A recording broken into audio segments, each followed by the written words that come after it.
오늘은 다니엘 거룩한 충격 12번째 시간으로 비극의 연회라는 제목으로 우리 하나님 말씀 함께 나누도록 하겠습니다.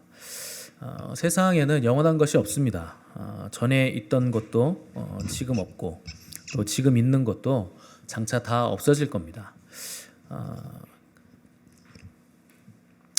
느부갓네살 왕 모두가 그 앞에 서면 벌벌 떨었던 이 바벨론 제국의 아주 걸출한 왕이었는데 이 느부갓네살 왕도 결국에는 죽어 사라졌습니다. 그의 찬란한 바벨론 제국은 느부갓네살이 죽고 나니까 급속도로 이제 쇠락의 길을 걷기 시작했는데 BC 562년에 느부갓네살이 죽고 나서 그 파란만장할 생을 마감한 후에 일곱 번이 아니죠. 7년 동안 4번에 걸쳐서 왕이 바뀌는 일이 이 바벨론 제국 안에 이제 일어나게 됐습니다. 그러니까 바벨론 궁정은 느부갓네살이 죽으니까 아주 치열한 권력 다툼과 암살이 난무하는 굉장히 어수선한 상태로 지금 쇠락의 길을 걷고 있는 중이었습니다. 이 PPT를 우리가 잠깐 보여주시겠습니다. 자, 맨 위에 느부갓네살 왕이 있는데 느부갓네살이 죽으니까 이제 그의 아들 아벨 마루둑이 왕자를 물려받았는데 느부갓네살이 사위가 2명 있었거든요. 그 중에 이 아벨 마루둑이 왕자를 물려받자마자 사위인 네리글리살이라는 사람이 빨간색 화살표가 지금 아벨 마루둑 아들 쪽으로 올라가 있죠. 암살합니다. 그러니까 사위가 아들을 암살해버리고 네리글리살이 이제 왕이 됐는데 이 피 묻은 왕자를 지키던 네리글리살은 4년 반을 통치하다가 죽어버립니다. 그래서 그의 아들 라바쉬 마루둑이라고 하는 그 아들이 왕이 됐는데 느부갓네살의 또 다른 사위가 나보니두스라는 사위가 있는데 이 사위가 그 네리글라살의 아들 라바쉬 마루둑을 또 암살합니다. 다른 사위가. 그래서 이제 바벨론의 마지막 왕은 이제 누구냐? 나보니두스가 역사적 기록에 의하면 바벨론의 이제 마지막 왕으로 공식적으로 기록이 됩니다. 이 바벨론 마지막 왕인 나보니두스 왕의 아들이 있는데 오늘 우리가 읽은 본문에 등장하는 아들이 벨사살 왕입니다. 근데 마지막 왕은 공식적으로는 나보니두스인데 왜 벨사살을 왕이라고 부르는가? 이 바벨론이 이미 명운을 다했기 때문에 마지막 왕 나보니두스는 재위 기간 내내 이제 신흥 강자, 고대 근동의 새로운 강자로 일어난 메데 바사 제국, 그러니까 메데 페르시아 제국의 이 거친 공세를 막아내느라고 이 나보니두스는 계속해서 전쟁터를 돌아다닐 수밖에 없었습니다. 근데 자연스럽게 바벨론 도성이 비어 있는데 이 바벨론 도성의 통치권은 그의 아들 벨사살이 일임할 수밖에 없었는데 비록 아들이지만 이 아버지 부왕과 다름없는 권세를 가지고 있었기 때문에 아들 벨사살도 그냥 왕이라 성경은 이렇게 부르고 있는 겁니다. 근데 2절을 보시면 벨사살이 술을 마실 때 명하여 그의 부친 느부갓네살 이런 표현이 나오죠. 이거는 그의 아버지가 나보니두스인데 느부갓네살의 아버지는 아닙니다. 근데 고대 근동 지방에서는 아주 유명한 조상을 자기 아버지라고 이름하는 관습이 있었습니다. 왜 그러냐면 위대한 제왕을 내가 그 사람의 적통이다. 내가 그 사람의 길을 물려받은 사람이다. 이걸 강조하기 위해서 느부갓네살이 내 아버지다 이런 표현을 쓴 겁니다. 그러니까 아주 유명한 제국의 왕이었던 느부갓네살 왕의 그 피가 나에게 흐르고 있다 하는 걸 강조하기 위해서 벨사살이 자기 아버지를 느부갓네살이라 이렇게 부른 겁니다.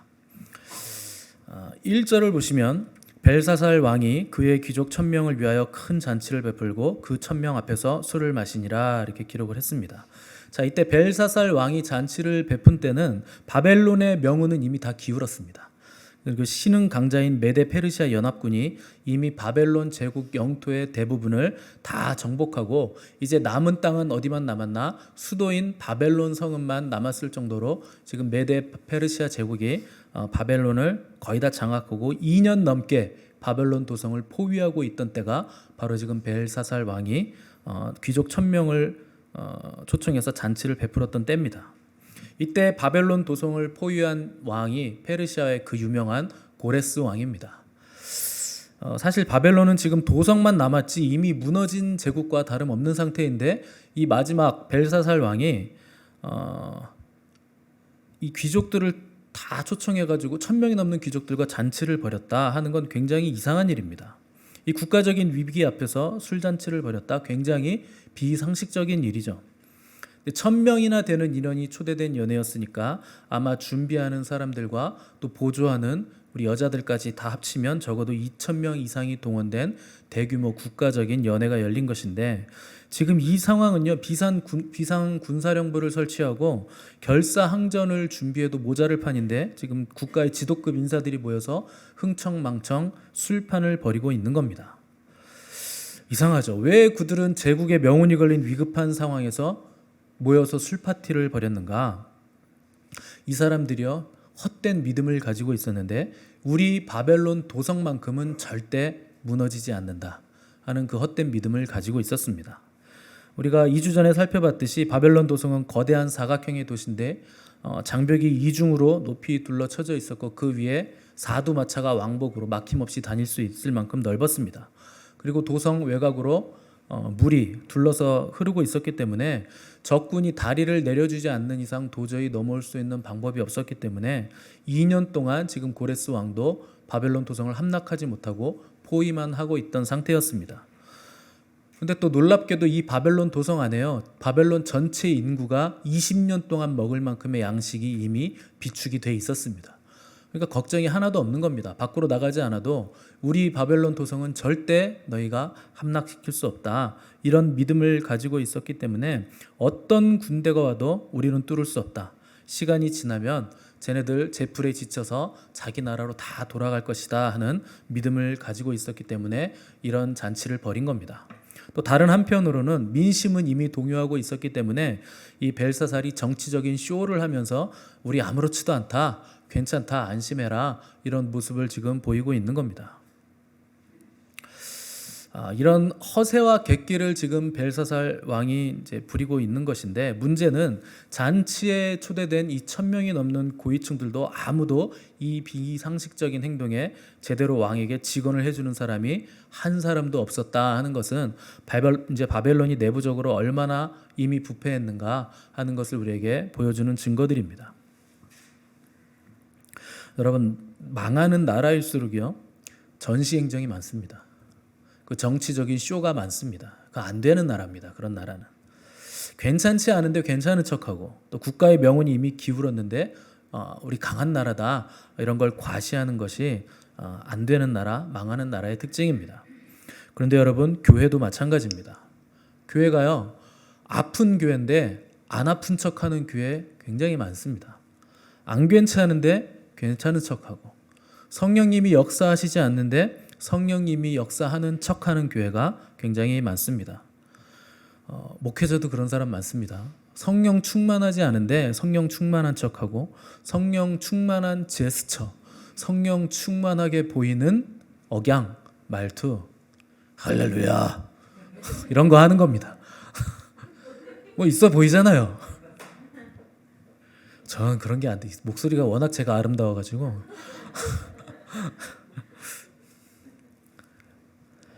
여러분, 우리 미션처치 모든 성도님들은 성령 충만한 척 하지 마시고 성령으로 충만하시기 바랍니다. 은혜 받은 척 하지 마시고 은혜를 받으셔야 되는 겁니다. 우리 2절에서 4절 말씀 한번 읽어보겠습니다. 2절에서 4절 시작. 벨사살이 술을 마실 때 명하여 그의 부친 느부갓네살이 예루살렘 성전에서 탈취하여 온 금, 은 그릇을 가져오라고 명하였으니 이는 왕과 귀족들과 왕후들과 후궁들이 다 그것으로 마시려 함이었더라. 이에 예루살렘 하나님의 전 성소 중에서 탈취하여 온 금 그릇을 귀족들과 왕후들과 후궁들과 더불어 그것으로 마시더라. 그들이 술을 마시고는 그 금, 은, 구리, 쇠, 나무, 돌로 만든 신들을 찬양하니라. 자, 술에 취한 벨사살 왕이 갑자기 무모한 객기를 부리기 시작했는데, 그 옛날 느부갓네살 왕이 예루살렘 성전에서 가지고 온 그릇들, 기명들을 다 가져오라고 명해서 거기에다 우리 술을 따라 마시자, 이런 미친 짓을 이제 시작을 하게 된 겁니다. 이 바벨론의 문화는요, 술과 여자, 그러니까 음란을 따로 뗄 수 없는 문화입니다. 그러니까 이미 분위기는 한껏 달아올라가지고 모든 사람들의 이성의 끈이 다 끊어진 거예요. 음주 가무와 고성 방가가 난무하는 굉장히 난잡한 술 파티가 지금 진행되고 있었던 겁니다. 여러분, 이 시점에서 오늘 우리는 성경이 술에 대해서 어떻게 말하는지 정확하게 알 필요가 있습니다. 오늘 이 자리에서 이 설교를 들으시고 술을 못 끊으신다면 제가 설교를 잘못했든지 여러분들이 막 나가는 인생이든지 둘 중에 하나입니다. 오늘 사생 결단을 낼 겁니다. 제가. 성경은요, 술 취하지 말라 이는 방탕한 것이니 오직 성령의 충만함을 받으라. 왜 성경은 술 취하지 말라고 하는가? 왜 성령의 충만함과 술 취하는 것과를 두 개를 대조할까요? 술에 취하면요, 술이 우리의 주도권을 가져갑니다. 성령에 취하면요, 성령 하나님이 우리의 주도권을 가져가십니다. 그러니까 이건 주도권 싸움인 거예요. 술 취하지 말라는 건 세상에 취하지 말라는 뜻입니다. 세상의 왕은 누군가요? 마귀입니다. 공중권세 잡은 자에게 우리의 주도권을 빼앗기기 때문에 너희 주도권 빼앗기면 안 된다. 그래서 주도권을 하나님께 넘겨드려야 된다. 이 말을 하는 겁니다. 여러분, 처음에는요, 사람이 술을 마시지만 나중에는 술이 술을 마시죠. 그러다 보면 개 자녀도 아니신 분이 전봇대만 보면 쉬를 하시고 나는 가만히 있는데 전봇대가 와서 내 머리를 때렸다 그러고 갑자기 바닥이 올라왔다 그러고 땅이 올라온다 그러죠. 이상하죠, 여러분. 맨정신으로는 절대 할 수 없는 일들을 술을 드셨을 땐 과감하게 하시는 이유가 뭔가? 주도권을 뺏겼기 때문에 그런 거예요. 여러분, 내 주도권이 다른 데로 넘어간 겁니다. 취중 진담이라는 말이 있죠. 그 사람을 알려면 술자리에서 술을 같이 먹어봐야 된다. 취중에 진담이 나오는 거다. 여러분, 왜 취중에 진담이 나올까요? 술이 들어가면 자기 통제 기능을 상실하는 겁니다. 자기 속에 있는 생각들을 다 쏟아내는 거예요. 술 취한 사람이 하는 말 여러분 들어보세요. 사람 안에 얼마나 더럽고 추악한 것들이 쏟아져 나오는지 술 취한 사람 보면 잘 알 수 있습니다. 아직까지 술을 끊지 못하신 분들 꼭 끊으시기 바랍니다. 그럼 또 어떤 분들이 목사님, 성경에 술 취하지 말라 그랬지 언제 술 먹지 말라 그랬어요? 저는 안 취해요. 먹어도 한두 잔 안 취합니다. 모르시는 말씀. 잠언 20장 1절, 23장 31절 다 같이 읽어보겠습니다. 시작. 포도주는 거만하게 하는 것이요 독주는 떠들게 하는 것이라. 이에 미혹되는 자마다 지혜가 없느니라. 포도주는 붉고 잔에서 번쩍이며 순하게 내려가느니 너는 그것을 보지도 말지어다. 술 취하지만 않으면 된다고요? 하나님 뭐라 그래서 너 그거 보지도 말아라 그래요. 술이 있는 곳, 그 자리, 술병 그거 쳐다보지도 말라는 겁니다. 여러분, 왜 하나의 말씀만 순종합니까? 이 말씀에는 왜 순종하지 않으십니까? 여기서 포도주와 독주가 나오는데 독주는요, 곡물과 과일로 만든 모든 종류의 술을 의미하는 겁니다. 아예 쳐다보지도 말라. 그럼 또 이런 분들 있죠. 목사님 모르는 소리 하시네. 예수님 포도주 드신 거 모르세요? 우리 성찬식 포도주로 하는 거 모르세요? 그 따지시죠. 여러분, 예수님 시대 마시던 포도주는요, 알코올이 없는 포도즙이에요. 그 지금도 중동 가면 그거 마시거든요. 그거 왜 마시냐면 중동 지방엔 땅에 석회질이 너무나 많기 때문에 숟가락으로 동굴 같은 거 막 파면요, 팔 수 있어요. 하루만 퍼면 동굴 만들 수 있어요. 너무 잘 파져서. 그 왜냐면 땅이 다 석회질이라서 그렇습니다. 근데 물에 이 석회질이 다 들어가 있는 거예요. 그래서 몸에 안 좋으니까 희석시키려고 이 포도 음료를 마시는 겁니다. 이게 이제 끓여서 만든 신선한 주스나 시럽으로 된 포도주인데 로마 시대, 또 헬라 시대, 또 이스라엘 고대 근동 지방, 팔레스타인 지방에서 굉장히 널리 사용되는 포도즙이고 이 시럽을 빵에다가 발라 먹기도 했을 만큼 일상화된 포도즙입니다. 아주 극소량의 알코올만 있던지 아예 알코올이 없던지 이런 거기 때문에 여러분 그거를 포도주라고 하시면 안 돼요. 여러분들이 마시는 포도주는요, 이거랑 완전 다른 겁니다. 그러면 목사님, 우리 친구들 전도해야 되는데 제가 어떻게 술자리를 안 가서 전도를 합니까? 또 이런 말씀 하시는 게 그건 또 궤변이죠, 여러분. 수렁에 빠진 사람 건져내려고 수렁에 들어가시겠습니까? 그럼 같이 죽어요. 수렁에 빠진 사람 건져내시려면 수렁 밖에서 건지셔야 됩니다. 거기 안에 들어가면 그도 죽고 나도 죽습니다. 성경은 뭐라고 말씀하는가? 성경은 분명하게 우리에게 신자들에게는 술을 금지하고요. 신자에게 술은 결코 필요하지 않다 하는 것을 정확하게 말씀합니다. 왜 그런가? 더군다나 신약의 모든 성도들은요, 왕 같은 제사장들, 대제사장이라는 뜻입니다. 그런데 하나님이 대제사장에게 무슨 규칙을 주시냐? 포도주나 독주를 마시지 말아서 너의 죽음을 면하라. 무슨 말이냐면 하나님 앞에 나올 때 포도주나 독주를 입에 대고 나오면 죽는다는 거예요. 여러분, 지금이 신약 시대니까 여러분들 여기 다 살아계시지, 만약에 포도주나 독주를 주중에 마시고 여기 딱 나왔잖아요. 구약 시대 같았으면 여기서 몇 명이 죽었을까요? 어이없게 목사가 제일 먼저 죽을 수도 있겠죠. 알고 보니 목사님 술을 자시네. 여러분 다 죽어나가는 거예요. 구약시대 같았으면. 하나님이 지금 예수님 보내주셔서 은혜롭게 은혜의 시대니까 우리가 살아있는 거지, 막 죽어나가는 겁니다. 우리는 대제사장들이에요. 그리고 나시린으로 구별되고 성별된 자들은 어떤 종류의 술도 입에 대지 못합니다. 왜 이러냐? 죄를 지을 만한 일말의 가능성도 너희 열어두지 마라. 다 제거해라. 이런 뜻입니다. 근데 우리가요, 하나님께 헌신한 나시린들이고 택한 족속이고 거룩한 나라고 하나님의 소유된 백성들입니다. 그러니까 모든 크리스찬들은 죄의 가능성이 있는 술은 그 그림자라도 피해야 되고 아예 쳐다보지도 말아야 된다 하는 것이 술에 대한 성경의 정확한 지침입니다. 이 제3공화국 시절, 박정희 대통령 시절인가요? 황영식 장군이라는 집사님이 계셨습니다. 이분이 삼군사관학교 교장으로 있을 때 이 사관학교 졸업식이 있던 날 박정희 대통령이 참석을 했어요. 그래서 이 졸업식이 끝나고 파티가 열렸는데 이 졸업식이 너무나 잘 진행이 돼서 이 대통령이 너무나 만족스럽게 생각한 대통령이 끝나고 난 자리에서 이 황 집사님에게 삼군사관학교 교장 수고했다 하면서 노고를 칭찬하면서 술을 권했습니다. 여러분 얼마나 영광이에요. 다른 사람도 아니고 대통령이 친히 먼저 술을 따라주겠다고 하니까 황송한 일 아니겠습니까? 근데 이 황 집사님이 아주 겸손하게 각하 죄송합니다만 저는 기독교인이라서 술을 입에 댈 수 없습니다. 이렇게 거절을 했습니다. 이때 박 대통령이 뭐라 그랬냐면 농담 반 진담 반으로 자네 이 술잔을 받지 않으면 군복을 벗어야 될 걸세, 이렇게 얘기를 했어요. 근데 황 장군이 군복을 벗으리라는 각오를 하고 대통령이 주는 술잔을 정중하게 받지 않았습니다. 여러분 지금은 이거 가능하죠? 할 수 있죠. 충분히 직장에서도 할 수 있고 윤석열 대통령이 술 한잔 마시자고 해도 저 교회 다녀서 안 먹어 이렇게 얘기할 수 있는 시대인데, 그때는요 이 박 대통령 때는 철권 통치 시대예요. 이 황 집사님이 엄청난 믿음을 보인 겁니다.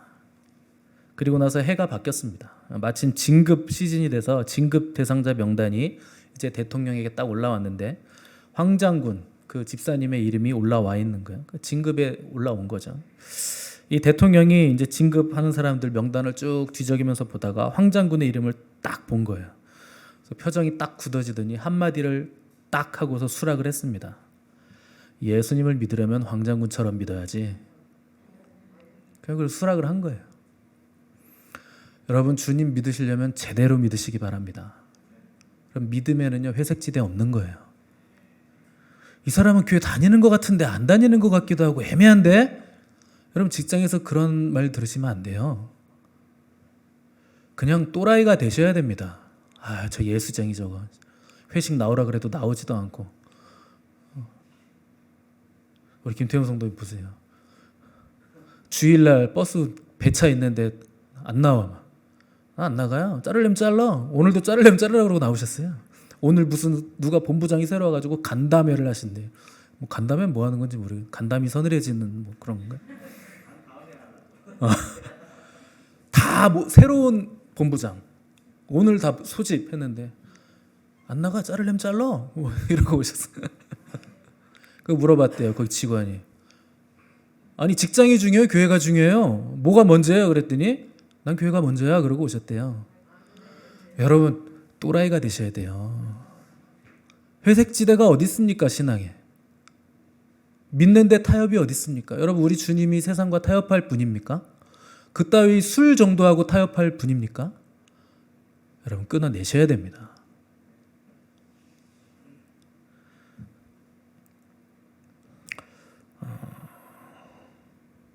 하나님께서는요, 우리에게 신실하세요. 우리도 그분 앞에서 신실해야 됩니다. 그러니까 뭐 조금만 뭐가 오면은 타협하고, 조금만 뭐 하면은 교회 안 나온다 그러고, 조금만 뭐 하면 기분 나쁘다 그러고, 예배 안 나오고. 그럼 그런 사람은요, 세상에서도 못 씁니다.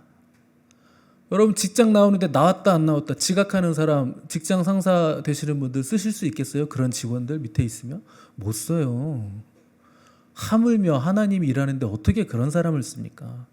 틈만 나면 타협하고, 틈만 나면 자기 버릇 또 올라오고. 여러분, 신실하시기 바랍니다. 5절과 6절 읽어보겠습니다. 5절 6절 시작. 그때 사람의 손가락들이 나타나서 왕궁 촛대 맞은편 석회벽에 글자를 쓰는데 왕이 그 글자 쓰는 손가락을 본지라. 이에 왕의 즐기던 얼굴빛이 변하고 그 생각이 번민하여 넓적다리 마디가 녹는 듯하고 그의 무릎이 서로 부딪힌지라. 자, 거룩한 예루살렘 성전의 기명들에다 술 따라가지고 뭐 안주도 넣고 술도 넣고 부어라 마셔라 하던 또 왕, 또 하나님을 모독하고 바벨론 우상들을 막 찬양하던 바로 그 순간에 하나님의 심판이 이곳에 정확하게 떨어졌습니다. 여러분, 하나님 심판이 시행될 때는요, 눈 깜짝하는 사이에 심판이 시행되는 거예요. 내가 계속 하나님 앞에 잘못하고 있는데, 범죄하고 있는데 아직도 나한테 아무 일도 안 일어나고 그냥 이대로 갈 것 같죠, 여러분? 어느 순간 하나님의 심판이 떨어지는 겁니다. 오래 걸리지 않습니다. 심판이 떨어질 때는요, 눈 깜빡할 때 그냥 떨어지는 거예요. 이 흥청망청 부어라 마셔라 하던 벨사살 왕은 자기가 앉아있던 맞은편 석회벽에 손가락이 나타나서 글씨 쓰는 장면을 갑자기 목격을 한 겁니다. 그걸 보더니 얼굴이 그냥 잿빛으로 변해버린 거예요. 그 어떤 초자연적이고 영적인 존재의 손가락들이 나타나서 이 석회벽에다가 글을 쓰는데 환상이 아닌 거예요, 여러분. 실제로 쓰는 거예요. 그리고 벽이 파이면서 서걱서걱 소리가 나고 그 가루들이 바닥에 막 떨어지는 거예요. 실제입니다. 이 흥이 오를 대로 올랐던 벨사살 왕의 벌개졌던 술 취했던 얼굴빛이 잿빛으로 시커멓게 변하고 얼마나 큰 공포에 사로잡혔는지 성경은 그의 넓적다리 마디가 녹는 듯하고 무릎이 서로 부딪혔다. 덜덜덜덜 떨었다는 거예요. 다리에 힘이 풀려서 서 있기조차 힘들만한 그런 전신마비 증상이 일어나게 된 겁니다. 여러분, 우리는 하나님의 임재가 축복이죠. 우리는 하나님의 임재를 간절히 바라죠. 그런데 죄인들에게는, 하나님을 거역하는 자들에게는 하나님의 임재는요, 재앙이고 공포이고 두려움일 수밖에 없는 겁니다. 여러분, 마지막 때 우리 주님 다시 오실 거예요. 내일 다시 오셔도 괜찮을 때예요. 지금은 완전 말세, 지말, 말세 중에 말세입니다. 주님이 오실 때 준비된 자들에게 그때는 파티예요. 혼인 잔치입니다. 우리 신랑 되신 주님 언제 오시나. 오매불만 기다리던 사람들은 너무나 반갑죠. 그런데 준비되지 않은 사람에게는 그날은 재앙의 날입니다. 그래서 산아 바위야 나를 좀 덮쳐서 주님의 저 심판으로부터 나를 좀 피신시켜줘라. 나를 좀 가려달라. 그 영광 앞에 내가 서지 못하도록 나를 좀 덮쳐달라. 이렇게 기도하게 된다고 성경에 쓰여져 있는 겁니다. 여러분, 준비되셔야 돼요. 7절에서 9절 보시면 왕이 크게 소리질러 술객과 갈대와 술사와 점쟁이를 불러오게 하고 바벨론의 지혜자들에게 말하되 누구를 막론하고 이 글자를 읽고 그 해석을 내게 보이면 자주색 옷을 입히고 금사슬을 그의 목에 걸어주리니 그를 나라의 셋째 통치자로 삼으리라 하니라. 그때 왕의 지혜자가 다 들어왔으나 능히 글자를 읽지 못하며 그 해석을 왕께 알려주지 못하는지라. 그러므로 벨사살 왕이 크게 번민하여 그의 얼굴빛이 변하였고 귀족들도 다 놀라니라. 자, 벨사살 왕이요 바벨론의 술객들과 술사 점쟁이들 전부 다 불러들였습니다. 그리고 소리 질렀어요. 이 글자 누가 해석해 주기만 하면 내가 자주색 옷과 금사슬 걸어주겠다. 포상을 주겠다는 거죠.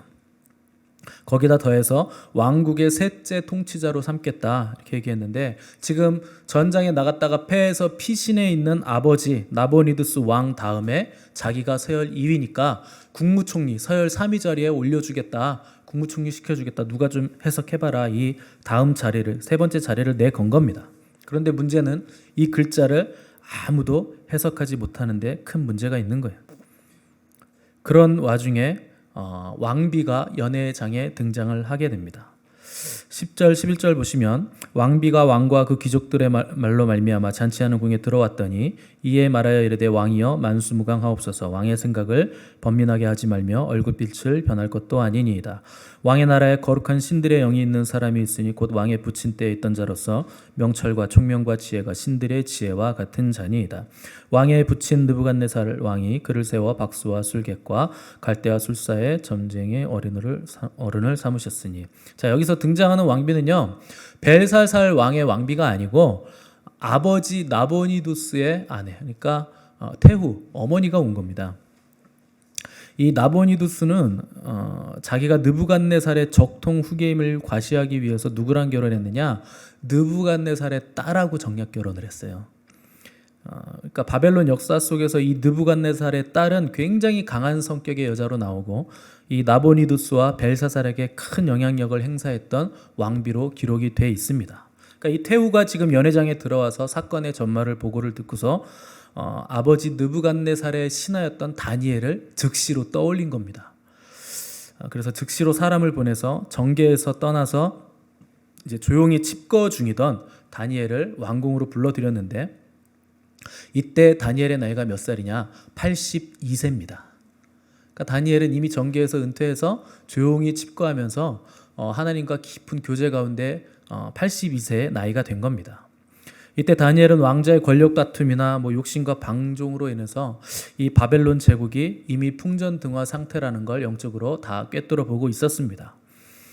그리고 다니엘을 데리러 온 사자들을 통해서 왕궁에서 일어난 그 사건을 다 들었을 것이고, 오는 길에 기도하면서 이미 하나님의 말씀, 그 계시를 다 받은 상태로 이제 왕궁으로 들어오게 됐습니다. 다니엘은요 아직 그 다니엘의 소명이 끝나지 않은 상태였어요. 아직도 하나님은 다니엘을 들어 쓰시기 위해서 다시 한번 다니엘을 데리러 온 겁니다. 마침내 다니엘이 궁에 도착하고 술판이 벌어진 연회장으로 딱 들어왔는데, 여러분 다니엘의 눈에 가장 먼저 뭐가 보였을까요? 여기저기 널브러져 있는 성전 기명들, 예루살렘의 성전 기명들이 가장 먼저 보였을 겁니다. 거기 술이 따라져 있고 음식이 막 찌꺼기들이 생선, 가시, 고기, 뼈들이 막 담겨 있는 그 하나님의 성전 기명들을 본 순간 아마 다니엘은 바벨론 제국이 여기서 끝났구나 하는 것을 직감을 했을 겁니다. 우리 13절 14절 말씀 한번 읽어보겠습니다. 13절 14절 말씀 시작. 이에 다니엘이 부름을 받아 왕의 앞에 나오매 왕이 다니엘에게 말하되 사라져본 유다 자손 중에 그 다니엘이냐? 내가 내게 대하여 들은즉 내 안에는 신들의 영이 있으므로 내가 명철과 총명과 비상한 지혜가 있다 하도다. 자, 다니엘이 왕의 앞에 딱 서니까 벨사살 왕이 굉장히 거만한 태도로 인사를 했는데, 야, 네가 유다에서 사로잡혀온 유다 자손 중에 그 다니엘이냐? 이렇게 대뜸 물은 겁니다. 이게 무슨 말이냐? 네가 아무리 유명하다 한들 대단하다 한들 우리 조상 느부갓네살에게 전쟁에서 패해서 끌려온 노예 아니냐? 이런 뜻입니다. 내가 지금 왕이니까 너 아무리 대단해도 소용없고 나한테 예의를 갖춰라, 이런 말을 하는 거죠. 그러니까 벨사살은요 다니엘에 대해서 말로만 들었지 얼굴은 처음 보는 겁니다. 태후가 그토록 다니엘의 능력을 신뢰하면서 다니엘은 해결해 줄 수 있다 이렇게 추천했기 때문에 어쩔 수 없이 지금 불러들인 겁니다. 근데 여러분, 어쩔 수 없이 불러들였다 해도 불가능한 일 앞에서는 결국에 세상은 누굴 찾느냐? 하나님의 사람을 찾을 수밖에 없는 겁니다. 세상의 현자들이라고 불리는 교수들, 지식인들, 전문가들에게 아무리 자문을 구해도요 거룩한 하늘의 계시는 절대로 알 수가 없는 겁니다. 하늘의 계시는 누가 풀어주느냐? 성령으로 충만한 사람, 하늘의 능력을 받은 사람이 풀 수 있는 것이 바로 하늘에 계십니다. 벨사살은 바벨론 도성이 지금 포위된 지 2년이 지났고 또 갑자기 하나님의 손가락이 나타나서 글씨를 쓰는 사건을 맞아서 모두가 공포에 질려 있는 상황인데도 불구하고 여전히 다니엘 앞에서 객기를 부리고 있는 거예요. 그리고 다니엘에게 말하길 너 바벨론에서 포로로 끌려와서 바벨론에서 살면서 꽤나 높은 직책까지 올라가며 호의호식하면서 살지 않았느냐. 이 글씨 한번 해석 좀 해봐라. 그러면 내가 더 많은 재물 줄게. 더 높은 자리 줄게. 올려줄게. 이렇게 얘기를 하는 겁니다. 여러분 애지간한 사람 같으면 이런 제안이 오면 덥석 물겠죠. 국무총리 또 시켜준다는데 좋잖아요. 그리고 뭐 물질도 더 많이 주겠다는데. 근데 여러분 다니엘이 누굽니까? 귓등으로도 듣지 않는 거야. 우리 17절 말씀 다 같이 읽어보겠습니다. 17절 시작. 다니엘이 예물은 왕이 친히 가지시며 그럴지라도 아멘. 자 무슨 말인가요? 왕이시여 예물 당신 다 가지세요. 됐어요. 벼슬 됐어요. 다 다른 사람 주세요. 그래도 제가 살려는 드릴게요. 제가 이 글을 읽고 해석은 해드릴게. 근데 예물이랑 자리 그런 거 다 필요 없어요. 여러분 얼마나 멋있습니까? 얼마나 기백 있어요. 벌써 80이 넘은 다니엘을 처음 본 이 벨사살 왕과 관료들은요. 말로만 들었던 전설적인 이 고수 다니엘이라는 인물을 눈으로 보게 됐는데 이 다니엘의 영적 카리스마와 거룩함을 보면서 놀란 거예요. 그리고 그 거룩함에 비해서 술에 취해서 흐느적거리는 또 벌겋게 달아올라 있는 자신들의 모습은 초라하기 그지없다 하는 것을 느끼게 된 겁니다. 다니엘은 왜 예물이나 이 관직들을 다 됐다 그랬느냐? 여러분 불과 몇 시간 뒤면 죽음을 맞이하게 될 벨사살 왕의 운명과 이 바벨론 제국의 운명을 다니엘은 이미 다 간파를 하고 있는 겁니다. 그럼에도 불구하고 벨사살 왕에게 글을 읽고 해석을 알려준다고 한 이유는 왕이 혹시 죄악과 이 교만을 빨리 깨닫고 회개해서 돌이키면 혹시라도 하나님께서 용서해 주실지 모르기 때문에 한 가닥 희망을 준 겁니다. 그런데 여러분 새벽이 오기 전이 가장 어둡듯이 망하기 전 바벨론의 왕궁의 파티는 가장 타락한 파티였고 가장 음란한 우상 숭배의 장이었고 하나님을 모독하는 장이었기 때문에 결국 하나님의 심판을 피해 가지는 못했습니다. 이것이 바로 바벨론, 곧 세상이 맞이하게 될 마지막 결론이고 운명입니다. 이 벨사살 왕 앞에 선 다니엘의 모습은요, 80이 넘은 노인답지 않은 거룩함과 살아있는 눈빛을 가진 선지자의 모습이었습니다. 이 느부갓네살이 죽고 난 후에 왕이 몇 번씩 바뀌는 동안 다니엘은 조용히 칩거하고 있었어요. 그런데 하나님은 다니엘을 역사의 무대 한가운데로 지금 다시 한번 불러내신 겁니다. 아직 다니엘의 사명이 남아있기 때문에 그런 거예요. 여러분 사명하고요 나이하고는 아무런 상관이 없는 겁니다. 아무 상관없어요. 그런데 많은 크리스찬들이요 세상의 시스템을 교회로 가지고 들어와서 일정 나이가 되면 은퇴를 합니다. 그 주님 일 잘 하다가 나 나이가 찼어 그리고선 다 그만둬요. 여러분 얼마나 안타까운 일입니까? 여러분 소명의 은퇴가 어디 있고 주님 일의 중단이 어디 있습니까? 계속하는 거지. 하나님이 데려가실 때까지 하는 거예요. 제가 저희 어머니 말씀을 간혹 드리는데 저희 어머니는요 소명이 뭐냐 기도하시는 거 그리고 아들 목회자 만드는 거 그 사명이에요. 그래서 아침에 출근해서 교회에서 출근해서 기도하고 도시락 까먹고 오후에 기도하고 5시 퇴근하셨어요. 집으로 8시면 집에서 나오셔가지고 그냥 아침 기도 밥 먹고 오후 기도 퇴근 집에 가서 찬양하고 또 자고 일어나서 도시락 싸가지고 또 교회 와서 기도하고 밥 먹고 오후에 기도하고 퇴근. 그러다가 제가 목회자 되는 그 해 목사 안수 딱 받으니까 하나님 바로 데려가셨어요. 아프시지도 않았어요. 그날 바로 데려가셨어요. 오늘은 내가 니네 집 가서 자야 되겠다 그러시더라고요. 그래서 제가 그랬어요. 다음 주에 오세요. 오늘 바빠요. 저 오늘 설교 준비를 제대로 못해가지고 내가 바빠 오늘. 아니다. 오늘 가야 된다. 토요일에. 그래서 우리 사모님이랑 오리를 사가지고 요리를 제가 구워가지고 맛있게 다 먹여드리고, 옷도 하나 사드리려고 그랬는데 마음에 드는 게 없어서 옷은 못 사드렸어. 근데 그거 드시고 그날 밤에 화장실에서 쓰러지셔서 그대로 가셨어요. 제 품에 안겨서 가셨어요. 여러분, 왜 그렇게 가시는 줄 알아요? 아프시지도 않았는데 사명을 다하신 거예요. 사명을 마치고 나니까 아들이 목사 안수 딱 받는 그해 하나님께서 몇 개월 되지 않아서 너 수고했다. 이제 이 땅에서 고생할 필요 없다.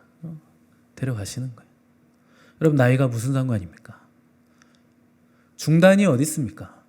은퇴가 어디 있어요? 주님 일하는데.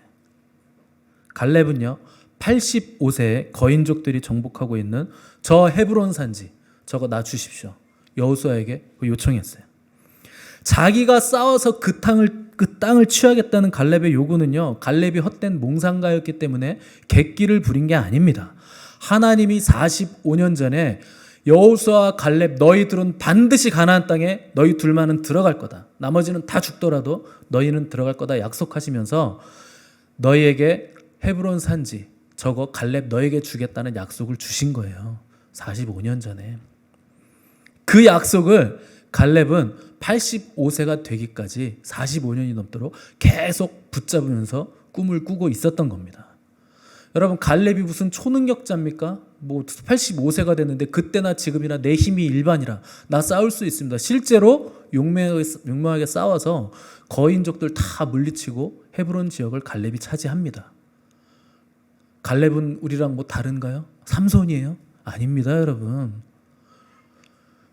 약속을 붙들고 있고 나에게 주신 하나님의 소명이 있기 때문에 그것을 이루기까지 내 체력을 내가 관리한 거예요. 아침 저녁으로 무거운 돌 들었겠죠.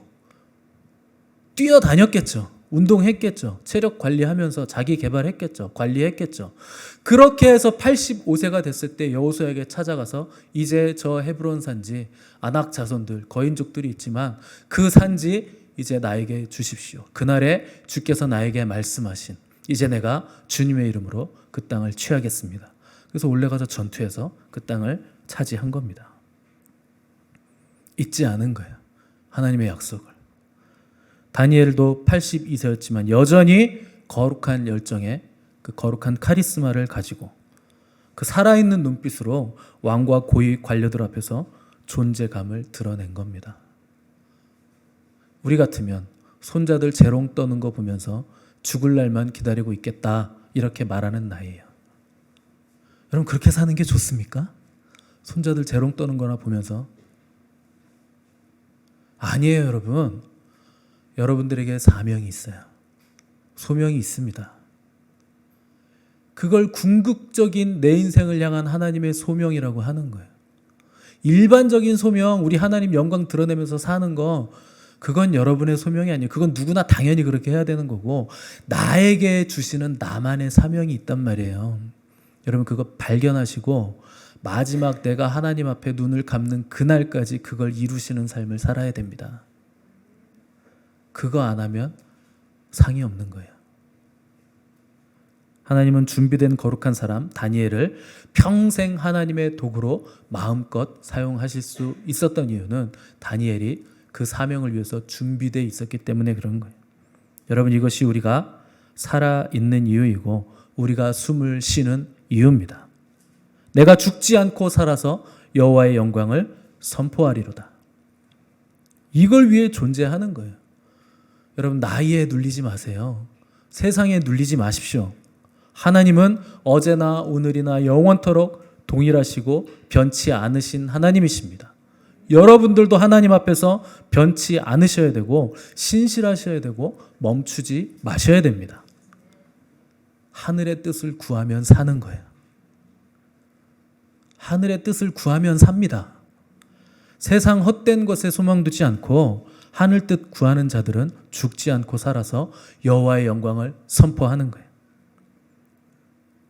눌리지 마시고 놀라지 마시고 다니엘처럼 세상 앞에서 세상을 호령하는 거룩하고 강력한 영성을 가지시기를 바라고, 영원하시고 거룩하신 하나님의 영광을 위해 우리의 남은 삶을 불태우시는 저 여러분들 되시기를 간절히 바랍니다.